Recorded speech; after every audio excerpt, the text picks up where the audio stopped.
Գյուրջան Կասկադ, ցանկացած համեմատություն մեր օգտին է։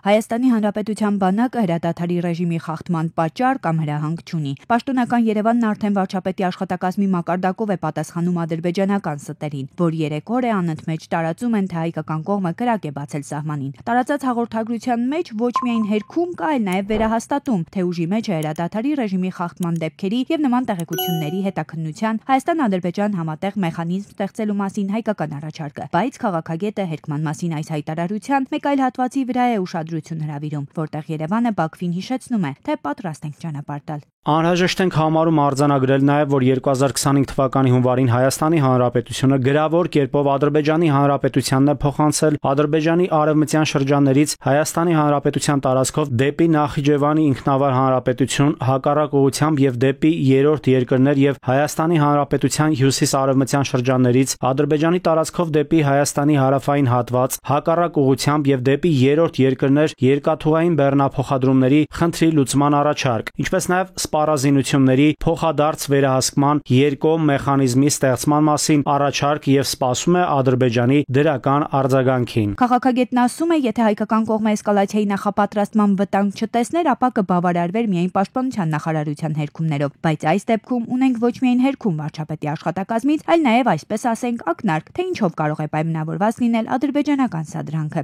Այսինքն ադրբեջանցիները հիշեցնում են, որ կարող են նաև ռազմական ճանապարհով բացել, դրա համար վարչապետի գրասենյակը հիշեցնում է, որ դրա կարիքը չկա, մենք պատրաստ ենք առանցել բացել փոխիները։ Սկզբունքային տարբերություն կա խաղաղության հայկական ու ադրբեջանական պատկերացումների միջև, ասում է քաղաքագետը։ Եթե Հայաստանի իշխանությունը այն հռչակել է հիմնական նպատակ, ապա Ադրբեջանը դա համարում է միջոց նպատակներին հասնելու համար։ Ի դեպ, ըստ փորձագետի, այդ միջոցը կարող է եւ խաղաղության փաստաթուղթ լինել, եւ օրինակ պատերազմը, միայն թե իրագործվեն նպատակները։ Հերու չէ Ադրբեջանի գերագույն գլխավոր հրամանատարից։ Ասում եմ, այսպեսին չպիտի լինի մեր դիրքորոշումը, առավել եւս որ որևէ հույս այս պահին չկա, որ անգամ բոլոր զիջումները կատարելուց հետո մենք ի վերջո կհասնենք խաղաղության։ Ադրբեջանը կստորագրի ամեն ինչը միայն այն դեպքում, եթե տեսնի, որ արդեն որևէ լրացուցիչ բան փոխել չի կարող։ Եթե որևէ թուղթ են ստորագրում կողմերը, ապա պետք է լինի առանց նախապայմանների, հատկապես այն դեպքում, երբ փաստաթուղթն էլ իր բովանդակությամբ ըստ քաղաքագետի առանձնապես մեծ շահերից չի բխում։ Հակառակ դեպքում կրակելու մասին անընդմեջ ստերին ու առաջ քաշվող նախապայմաններին զուգահեռ փուլ են գալիս խաղաղություն կնքելու մասին բոլոր միֆերը։ Ոչ թե գրիչ, այլ զենք է պատրաստվում գործի դնել 21-րդ դարի հանրահայտ բռնապետը։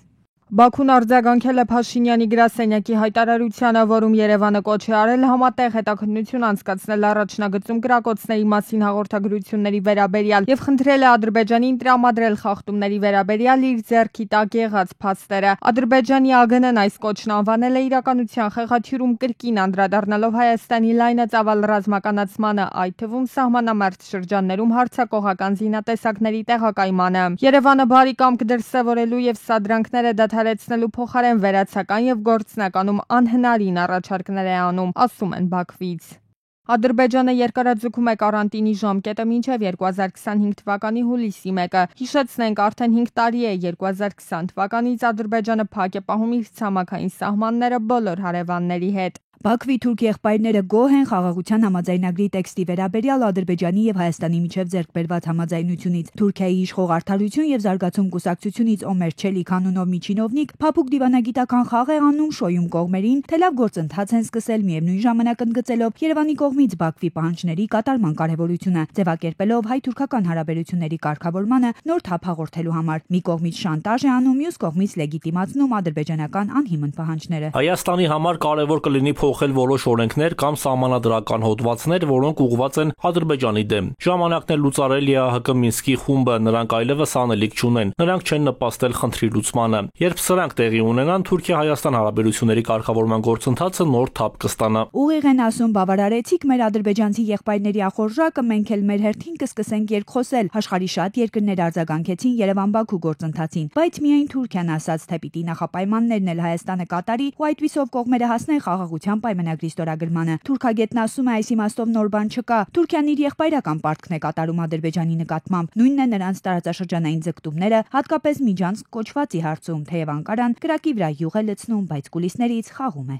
Նրանց տեսակետները ամբողջությամբ համընկնում են, բայց այնուամենայնիվ նրանք չեն կարող գնալ միջազգային հարաբերությունների, ասենք, այդ ամբողջ բարդ համակարգում անդադ ներկայացնել, որ մենք միասին ենք։ Այդ դիրքորոշումն այսպիսին է, որ դուք համաձայնեցրեք Հայաստան եւ Ադրբեջան։ Ինչին համաձայնեցրեք, ես համաձայն եմ։ Այսօր շատ դիվանագիտական, այսպես քայլ է, դիվանագիտական մոտեցում է։ Ադրբեջանն էլ իր ունեցած լծակներով փորձում է հասնել որոշակի ազդեցության։ Դեռ վաղուց է Թուրքիան Հայաստանի հետ հարաբերությունները պայմանավորել ադրբեջանական գործոնով, ու սրանք իրարից անջատել, առանձնացնել հայկական դիվանագիտությունը։ Փաստորեն անզոր է այնքան ժամանակ, քանի դեռ չի հաջողել պարզել հարաբերությունները ադրբեջանական կողմի հետ։ Իրականում իհարկե նորմալ չի ընդհանրապես, որ մի կողմը մի երրորդ երկրի հետ հարաբերությունները պայմանավորում է մեկ այլ երկրի հետ հարաբերություններով ու փակում է սահմանը 30 տարուց ավել։ Բայց քանի որ մենք այստեղ գործ ունենք իրենց խոսույթի հետ, այդ մեկ ազգ երկու պետություն, ստացվել է փաստացեն պատկերը ինչ որ կա։ Մինչև մենք Մարգարայի կամուրջը վերանորոգել ու սպասում ենք թուրքական քաղաքական բարեհաճության այն գործարկելու, թուրք լրագրողները խմբով գալիս են Երևան, վերադառնում եւ Անկարայում Երևանը Էրիվան դարձնում։ Բաքուն արձագանքել է Փաշինյանի գրասենյակի հայտարարությանը, որում Երևանը կոչ է արել համատեղ հետաքննություն անցկացնել առաջնագծում կրակոցների մասին հաղորդագրությունների վերաբերյալ եւ խնդրել է Ադրբեջանին տրամադրել խախտումների վերաբերյալ իր ձեռքի տակ եղած փաստերը։ Ադրբեջանի ԱԳՆ-ն այս կոչն անվանել է իրականության խեղաթյուրում կրկին անդրադառնալով Հայաստանի լայնածավալ ռազմականացմանը, այդ թվում սահմանամերձ շրջաններում հարձակողական զինատեսակների տեղակայմանը։ Երևանը բարի կամք դրսևորելու եւ սադրանքները դադարեցնելու փոխարեն վերացական եւ գործնականում անհնարին առաջարկներ է անում, ասում են Բաքվից։ Վարչապետ Նիկոլ Փաշինյանը շնորհավորական ուղերձ է հղել Կանադայի վարչապետ Մարկ Քարնիին պաշտոնում նշանակվելու առիթով։ Հայաստանը մեծ կարևորություն է տալիս վերընթաց զարգացում ապրող երկկողմ հարաբերություններին։ Վստահ եմ, որ համատեղ ջանքերով եւ մեր կառավարությունների սարք փոխգործակցության շնորհիվ մեզ կհաջողվի լիովին բացահայտել մեր երկրների երկկողմ օրակարգի արկա զգալի ներուժը, խորացնել ու ընդլայնել համագործակցությունը տնտեսական բարձր տեխնոլոգիաների, գիտակրթական եւ այլ ոլորտներում ի նպաստ մեր ժողովուրդների բարօրության։ 7 տարի շարունակ դատարանների բեռնաթափման բարեփոխումներ են կատարում արդյունավետությունը, սակայն չի երևում, դատարանները շարունակում են գերծանրաբեռնված մնալ։ Կալանավորների թիվն էլ յուրաքանչյուր տարի ավելանում է։ Որոնք են կալանավայրերում, դատարաններում ծանրաբեռնվածության պատճառները։ Բողոքները գալիս են, որ գործերը երկար են քննվում, ողջամի ժամկետները չեն պահպանում եւ այլն, որ օղակում են ամենաշատ կարծրացած խնդիրները, այդ թվում այդ խնդիրները կարող են լինել միջդատական վարույթի շրջանակներում եւ դատական վարույթի շրջանակներում։ Հաջորդ տարբերակը դա կարգապահական վարույթների իրականացումն է։ Մենք որդեգրել ենք մոտեցում առ այն, որ օրինակ արդարադատության ուշացումը պետք է անհետևանք եւ անպատասխան չմնա։ Արդարադատության նախարարի ձևակերպմամբ ձգձգվող դատական եւ միջդատական վարույթներ էլ կան, որոնք օբյեկտիվ հիմնավորում եւ պատճառաբանություն են ներկայացնում, եւ այդ դեպքում ճիշտ չէ պատասխանատվության կիրառումը։ Կան այնպիսի դեպքեր, երբ այդ ուշացումներն այնպիսին են, որ չեն հիմնավորվում, օբյեկտիվորեն չեն հիմնավորվում որևէ հստակ պատճառաբանությամբ եւ մեր մոտեցումն այն է, որ այդ դեպքերում մենք իհարկե մեր միջնորդությունները պետք է պնդենք ակնկալիքով, որ նաեւ բարձրագույն դատական խորհուրդը համապատասխան արձագանք կտա նման տիպ իրավիճակներին։ 2021-ին քրեական օրենսգրքում փոփոխություններ կատարվեցին, որի նպատակն էր այլընտրանքային խափանման միջոցի կիրառմամբ նվազեցնել կալանքները, որպես խափանման միջոց։ Այստեղ էլ օրենսդրական փոփոխությունը դրական արդյունք չտվեց։ Ցավոք սրտի այս պահին չունենք նման տենդենց, ունենք հակառակը, ունենք կալանքների աճ եւ ունենք նաեւ տնային կալանքների աճ։ Երևի 1600-ի կարգի կալանավոր ունենք, թիվը աճել է ավելի կալանավորների եւ զուգահեռաբար աճում է նաեւ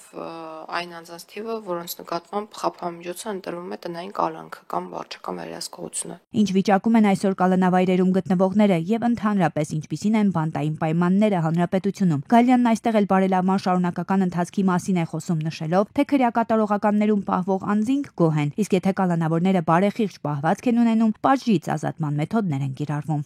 Դատապարտյալների ու բժիշկների միջև վստահություն չկա, օմբուդսմենի հետ համակարծիք է քրեակատարողական հիմնարկներում հասարակական վերահսկողություն իրականացնող խմբի անդամը։ Հիշենք, քրեակատարողական բժշկության կենտրոնի կառավարումը գործադիրը արդարադատության նախարարությունից փոխանցեց առողջապահական գերատեսչությանը աշխատանքի արդյունավետության բարձրացման նպատակով, սակայն հակառակ արդյունքն ունենք, առաջ ավելի լավ էին աշխատում, ասում է դիտորդը։ Որ արդեն տարիներ շարունակ ձևավորվել էր պրակտիկան, որ որոշ հարցեր հրատապ-աջակցություն էին ստանում նաև անմիջապես քրեակատարողական ծառայության պետի միջամտությամբ կամ թույլտվությամբ,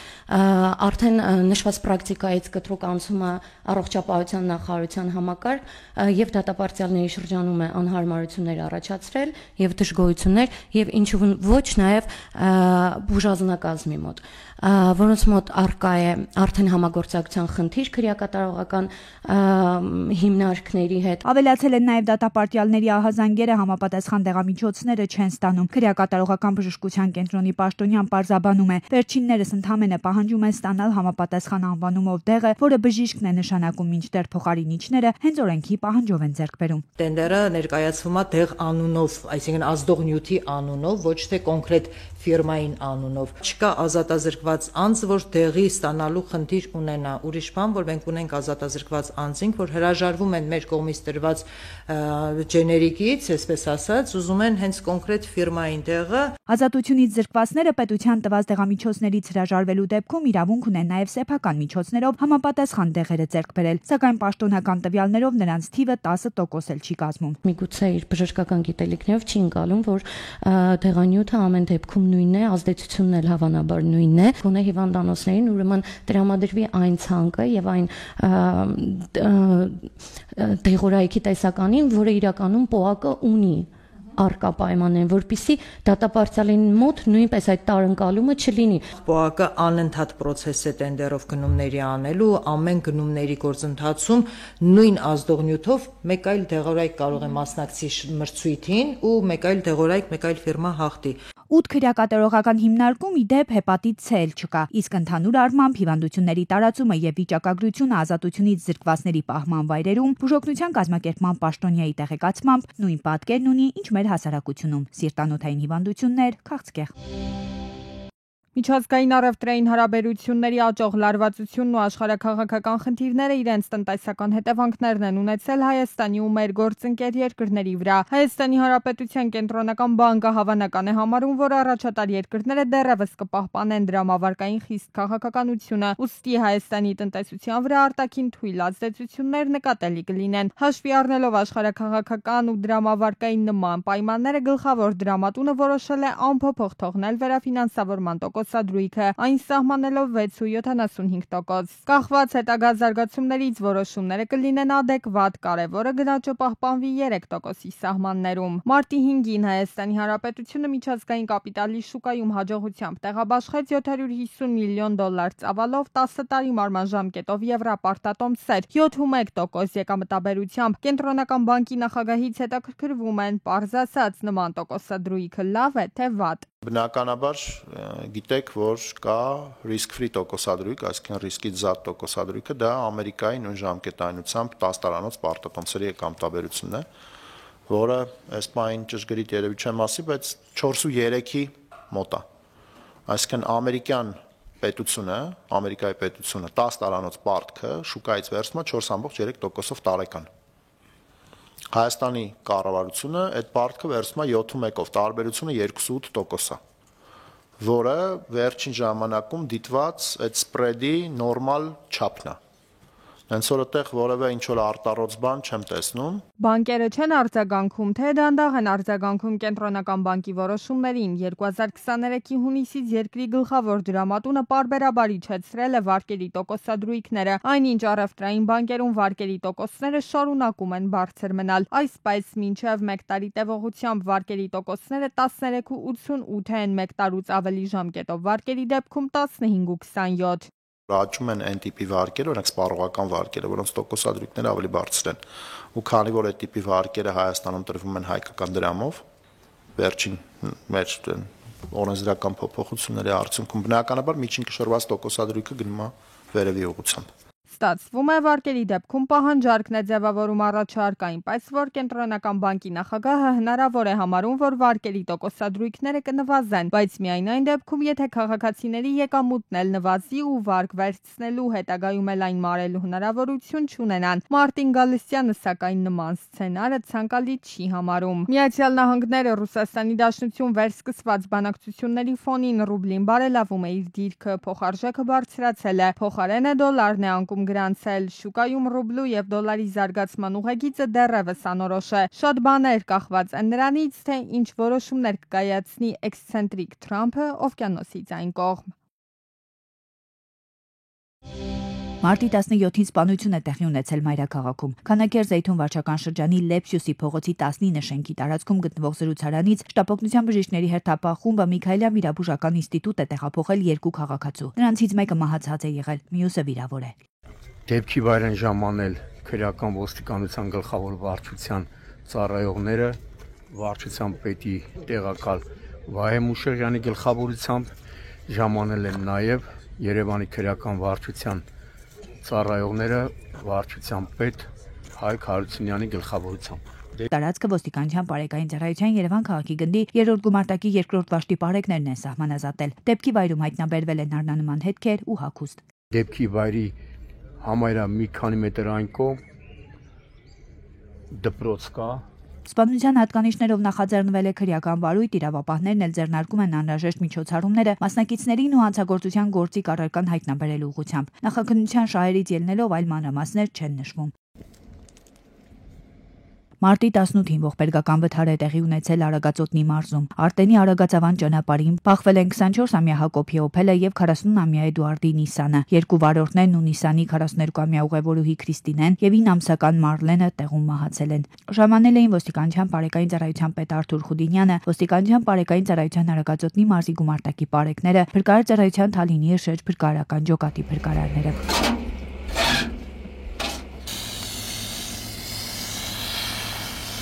Բախումը եղել է ճակատային, ամենայն դեպս դա նախնական տեղեկություն է, քննիչի հանձնարարականով ավտոմեքենաները տեղափոխվում են հատուկ պահպանվող տարածք։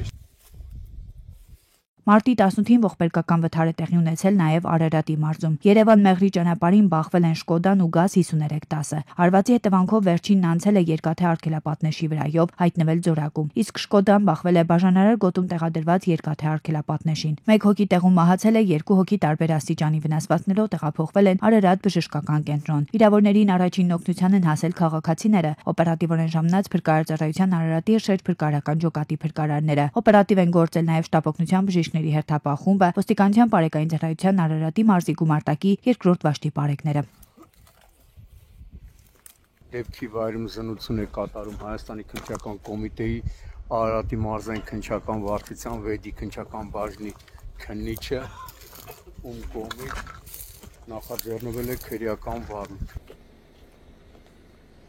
Մարտի 17-ին Mitsubishi Pajero Ranch Park գյուղում դուրս է եկել երթևեկելի գոտուց, մի քանի պտույտ շրջվելով հայտնվել դաշտում։ Ժամանել են փրկարար ծառայության Մասիսի հրշեջ փրկարարական ջոկատի հրշեջները, ոստիկանության բարեկային ծառայության Արարատի մարզի գումարտակի առաջին վաշտի 2-րդ դասակի բարեկները։ Նրանք պարզել են, որ վարորդը 23-ամյա Սանա Սարխաչատրյանն է եղել։ Նա վթարից հետո տուն է գնացել, այնտեղ մեկնած Մասիսի շտապօգնության բժիշկները տեղում բուժօգնություն են ցուցաբերել։ Ի դեպ մեքենան պատկանում է 41-ամյա Լուսինեին։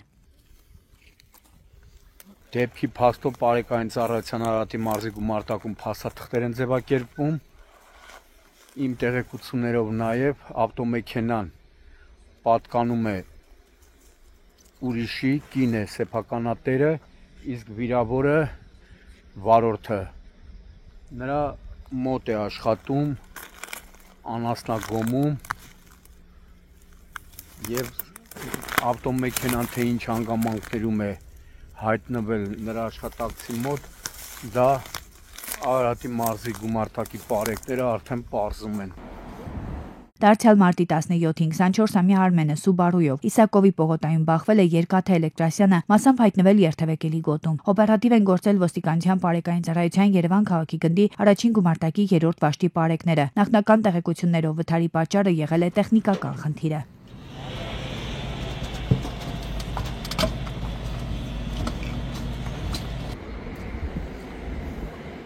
եւ Արաբկիրում Հովսեփ Էմին փողոցում տեղադրված աղբամանները ամբողջությամբ լցված են։ Քաղաքացիները ստիպված աղբը թողնում են աղբամանների մոտ, նաեւ գարշահոտություն է տիրում։ Երևանի քաղաքապետարանի համապատասխան վարչության պատասխանատուներն ու Արաբկիրի թաղապետի ժամանակավոր պաշտոնակատարը արագ պետք է գործեն աղբահանությունը ճիշտ կազմակերպելու համար։ Եթե Արաբկիրի նախկին թաղապետեր Ալբերտ Երիցյանի, Հրայր Անտոնյանի, Արամ Ազատյանի պաշտոնավարման տարիներին նման բան ականատես լիներ, նախ չէր լինի, որովհետև այդ երեք թաղապետերը անգամ գիշերով հետևում էին, որպեսզի աղբահանությունը որակով լինի։ Իսկ հիմա տեսնում եք,